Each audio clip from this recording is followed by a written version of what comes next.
a lot of people's, what they consider romantic love is no different than, it's like a cocoon of drug love. So when you go on your little getaway with your lover, and I know this because I lived it with several girlfriends, you go on a little getaway with throughout my life, and you go on the getaway with your lover, and it's like heaven when you're with her, and you just want to be with her, and you're just alone, and it's amazing because you have this little world. But the funny thing is, I mean, when a crackhead holds himself up in a house for a week, where's he? He's in heaven. So, and then when you leave the house and when you separate from the girlfriend and you're devastated and you're like, oh shit, I'm coming down from this high, it was so amazing. It's like, what is that? Is that real love, or is it just body addiction? Is it just love addiction? Is it just sex addiction? Is it just like trying to put a band-aid on your self-worth when it's this huge gaping gash across your chest that's just bleeding out terribly? I mean, it's funny because like I am talking about myself more than anyone, but I just can see it now reflected in other people, and it's just absurd. It's like, she's not gonna solve your problems. Like, you think one person loving you who's kind of just fucked up anyway, even worse than you or the same as you because they reflect your problems, is gonna save you? Like, do you think, like, why do people think that if one like average, say maybe she's attractive, maybe she's not, whatever, maybe she's got some standing in society, people are so fucking desperate for love that they'll just take anyone, and they're like, oh, this must make my life complete. And it's like, so many people just aren't even worth your time, and you're settling for this cocoon of romantic love. For wounded people, romantic love is an illusion and a cocoon of, like a bubble, just not being in reality. It's being in this little, like, soothing little baby's incubator of validation from the other person. But it's like the other person's wounded, so why do you want their validation? They're with you because they reflect your wounds. They reflect the way you treat yourself. And someone mentioned that to me the other day, that if I was dating girls that were like wounded or kind of, very hurt and had a difficult time, like really fractured and wounded on the inside, that didn't feel as much. Someone said to me, like, that's a part of you that you're trying to heal by dating them. So by dating them, I'm attempting to heal myself, because she's just the outward manifestation of what I am. You know what I mean? When you start to see the whole world are just fractals of you, and anyone you haven't accepted yet is just another fractal, another part of your soul being reflected back at you that you've yet to accept. You know what I mean? That's why they say, like, if you still got emotional triggers, then you still got shit to work on in yourself and shit to accept in yourself. So I just see it. I see it at the beach. I see it here. I see it there. I mean, I saw this guy yesterday who was like, making out all lovey-dovey with his like model girlfriend yesterday. I was like, you fucking poor bastard.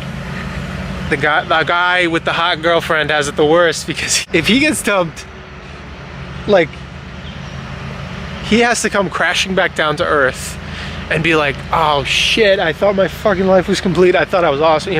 Everyone just treats me amazing. I got this hot girlfriend. She's awesome. Like, having the sex and all this. And it's like, I feel bad for that guy. Like, I honestly have pity on him, because the day that the hot girl breaks up with you, it's almost like, yeah, your love is whatever is your love, but it's magnified by the fact that society is a bunch of drooling, horny dogs. I have absolutely no clue what love is in the romantic sense, because I've never experienced it. And the reason I never experienced it is because I think until I experienced any intimacy with myself, like complete self-love, complete self-acceptance, everything out there in relationships, any interactions I had with the opposite sex, whatever, is completely based on this mask. It's based on this idea of who I think I am. Who is Peter? And what comprises the things that I call myself in relation to this girl.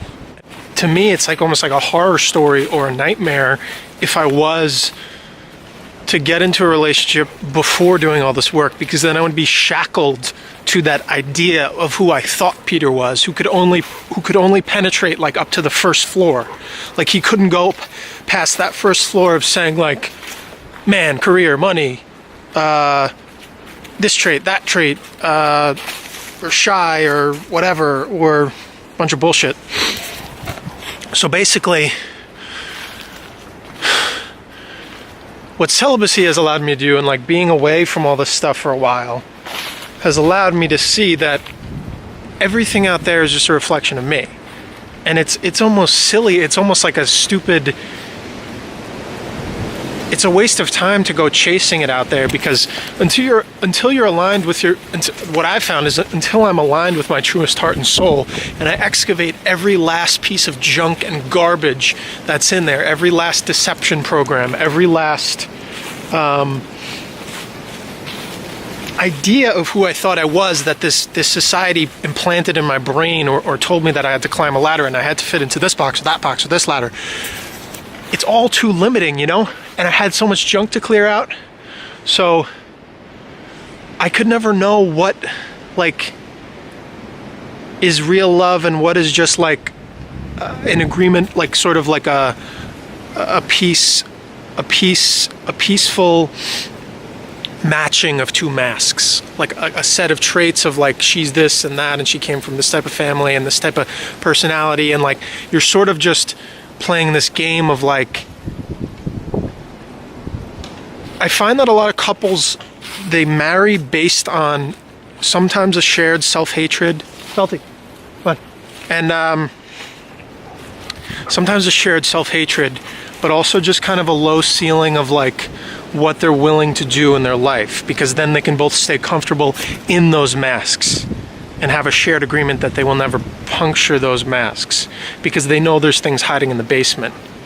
And if those things came up from the basement, it would call into question why they're dating each other. So in a way, a lot of people do this thing of like trauma bonding with those hidden blind spots of like things they're afraid of. So you sort of bond more over the things you're afraid of and more over the things that you're hiding. You're like both playing a trick on each other. You're fooling yourselves, but then you're fooling each other together. And I've been in relationships like that, or like, and it's just, I don't know. And I think that's why a lot of people have maybe these midlife crises or whatever, because they jump into it and they don't think, because they're just so pressured by all this peer pressure about, oh, my friends are doing it and whatever. I'm at that age or whatever. You just think just like this robotic thing. But the way I've gone about it is I'm just like, I'm going to have all my midlife crises now. You know, do all this crazy shit, like these ayahuasca trips and like these like mushroom trips and with like ego death and all this shit where you just lose your conception of what reality is, and you learn that there's all types of shit out there. There's not just one reality, there's all fucking types of shit. But most people can't handle that because it would make everything collapse in on itself. But why not just do it now? Just have the midlife crises now. Save yourself all the anguish. To people my age, whatever, but like before you get married, do all the excavation now, because this becomes your identifying point. Your trauma and your lack and your fears becomes the reason that you become attracted to these people. That's why you attract them into your life. You know what I mean? That neediness, that like attachment, or whatever, a mother or father wound that they're just sort of playing out again.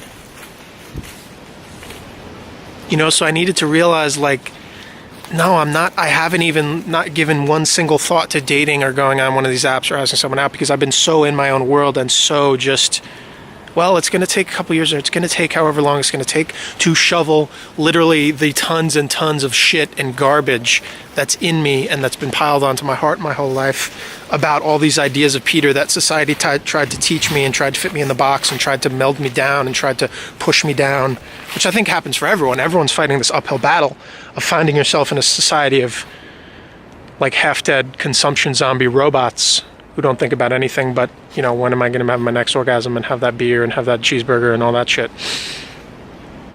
I don't think about romantic love. I just think, how do I love myself the best? And then after that, after I clear everything out and clear out all the bullshit and become the truest me, the universe will just be like, okay, here you go. Now your vibration and your alignment and your vibration and the signal that your radio channel is putting out into the universe is self-love, self-acceptance, and the truest you, and you've cleared out all the nonsense and the junk, the self-hatred, the trauma, all that stuff that resides in me, then the universe that day will literally be like, oh, here she is. Here she is. And the signals will tune up. That's it. And that, I don't know how long that's going to take, however long it takes, whatever, but my only business is just becoming the best me. It's not going out on a date on some contrived interaction that's just like forced and like, where did you go to school and where did you make your money and where did you like, what are your hobbies? Like we're trying to match up on a job interview. Those things are just like, just have no time for them. Why am I going to waste your time and my time on that? You know what I mean? There's more to life than like, we're not interviewing for jobs. Marriage is not a job. Why has marriage and kids become some chore? Like you're checking off a box just so you can say, oh, I'm married and I have kids like everyone else. And I work at a job that I hate just like everyone else.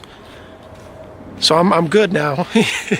You know, it's like, I'm not saying I know these things. I'm learning these things as I go because I was just a total like low level of perception addict who couldn't see anything. So I learn more of this every day because I have no fucking clue what love is. I never knew what love was because I didn't love myself. If you don't love yourself with every ounce of your heart and soul and realize that everything resides in you and everything is just a reflection of you, everything outside of you in this reality is just reflecting what you are inside, I honestly think a lot of people settle because the lust is clouding their minds. And not that they choose to get married to someone because of lust. Just not at all. But not at all. I'm not saying that, but I'm saying, can we make the point that if you never went longer than a week without having sex with this person, you dated them for 2 years, you never had the celibacy or whatever this in between to kind of just clear your head, put the windshield wipers on that monkey brain, that reptilian brain part of you that's like, you know, then it's not like I said, it's not that you're marrying them for lust. It's just that you were never able to see outside of that little circle of the lust.